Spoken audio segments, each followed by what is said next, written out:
You want to know the exact moment that Jade Cargill decided that she was going to leave AEW for WWE? Well, in this video, I'm going to tell you when I believe she made it. And I think it's actually very clear. I think it's actually pretty obvious. But do you know it? That's the question. Because Jade Cargill going from AEW to WWE was one of the biggest free agent signings in recent memory, if you think about it. Especially the way that WWE has been able to capitalize on how they use Jade Cargill.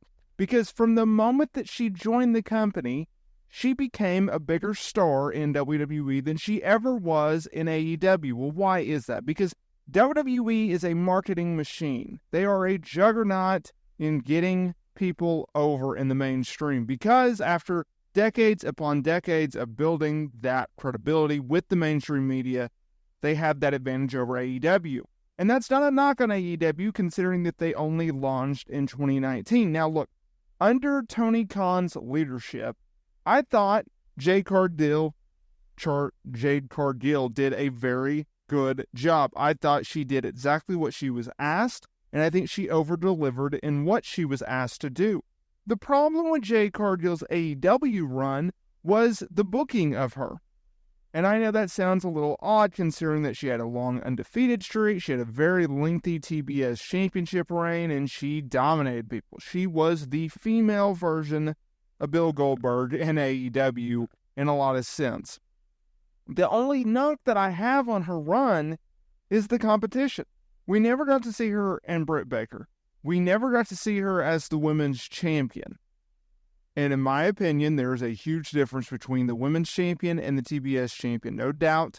It's no different from the AEW World title and the International title. Or name any of the many, many titles that are in existence in AEW. If you want to look at it from a WWE standpoint, there's a difference between being a world champion and the IC champion, or the US champion, or a tag team champion. There just is. When you are the women's world champion or the world heavyweight champion, it just hits different because you are the face of the company. You are the face of the division. You are the face of the brand. And so when Jade Cargill went to WWE, there was a lot of optimism. And I, for one, was very interested in seeing what she was able to do. And so from the moment that she signed with WWE, she was a big star because they sent her around and did a bunch of mainstream interviews, right? And we'll get to her presentation in a moment. But if we look back on her AEW run, I thought it was actually, when I was going through her cage match history, I thought it was actually very clear the moment that she decided that she was going to leave AEW for WWE.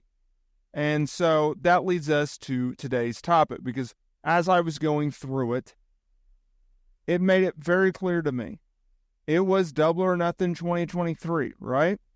So, Jade Cargill, she retained the championship over Taya Valkyrie. And then moments later, Chris Statlander returned and beat Jade Cargill for the championship. This was after, Jade and Stokely, they declared that no one could beat Jade Cargill, and out comes Chris Statlander, who had been on the shelf due to injury. That was May 28th of 2023, okay? She did not return until September 13th. Of 2023.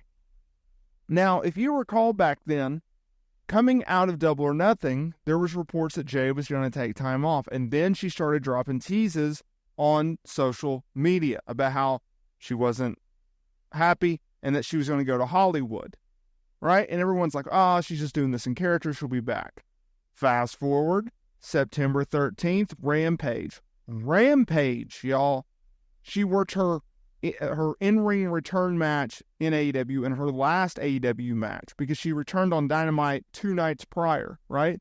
They set up the rematch, they went 10 minutes, and boom, Jade Cargill was beat. Now, right after that show, right, the news came out, because they taped Rampage right after Dynamite that night. It aired 2 nights later, I should clarify. That Jade Cargill was leaving AEW and that she was WWE bound. And everyone's like, what the heck is going on? Go back.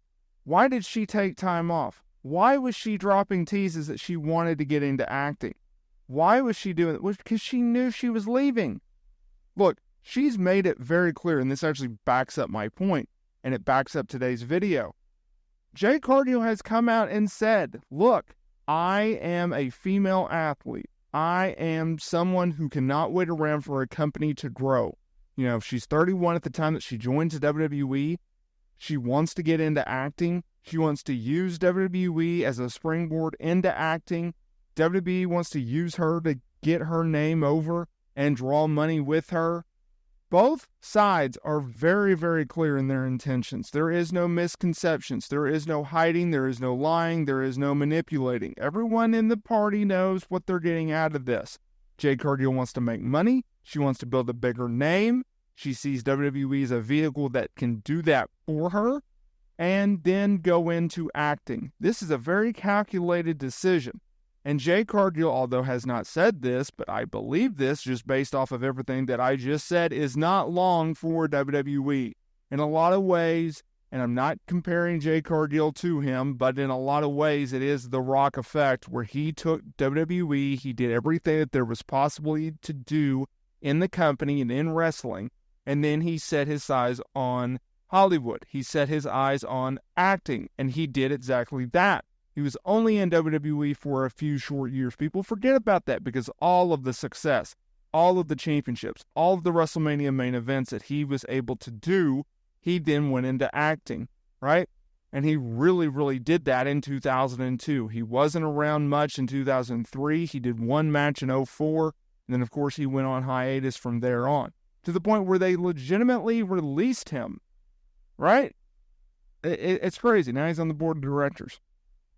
But I think that's when she decided she was going to leave AEW. It wasn't due to the lack of interest in the promotion in which is undergoing right now. It's not because of the gates are down, or the live attendance is down, or the revenue is down, or not the revenue, but the ratings are down.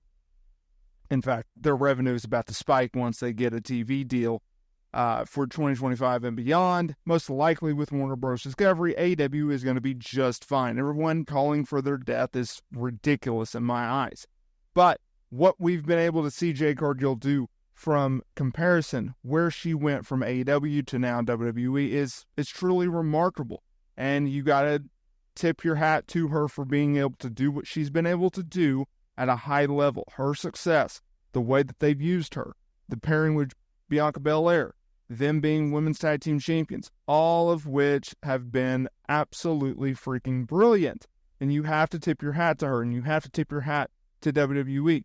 Hey, before I get here, y'all, two quick things. Make sure you hit that notification bell so you are notified every single time we upload new content here to the channel. Also, if you are looking for merchandise, I have some sweet designs for you with some sweet prices down in the description below. You can check out that link, and I'll see y'all in the next video.